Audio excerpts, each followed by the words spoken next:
Residents who are already going through the stress of this pandemic now have flooded cars to worry about as well. This comes after heavy rain caused flooding in parts of Orleans and Jefferson parishes.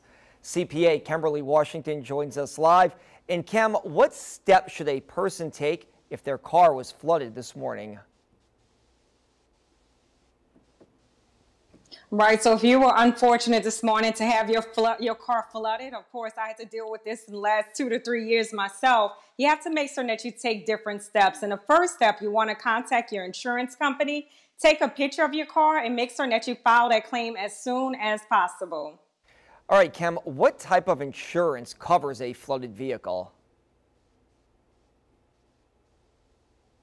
So if your car was flooded, you have to make certain that you have comprehensive coverage. If you had just liability coverage, and this is usually for drivers who own their cars outright, or if you're just thinking that your homeowner's insurance policy will cover it, that will not cut it. You want to make certain that you do have comprehensive coverage as it relates to flood damages to your car. All right, Kim, here's a question that people living in Lakeview, Gentilly, parts of Treme want to know. What are they required to pay out of pocket if their car did indeed flood? So the first thing, of course, will be your deductible. And this was determined at the time that you signed up for your insurance.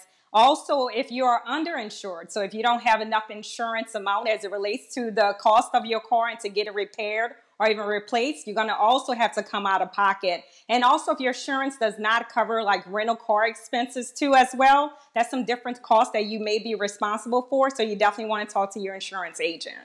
All right, Kim, last question. Lots of cars on neutral grounds and even on people's front yards today. If you were not impacted, what should you do to ensure that you're prepared for the next flooding event? This is a great time to really look at your insurance document, pick up the phone, contact your insurance agent, and make certain that you have proper coverage, because as I know personally and everyone else does in this area, that it can definitely happen to you. So make certain that you do have the proper insurance in place. CPA Kimberly Washington, as always, we appreciate your time. Great advice.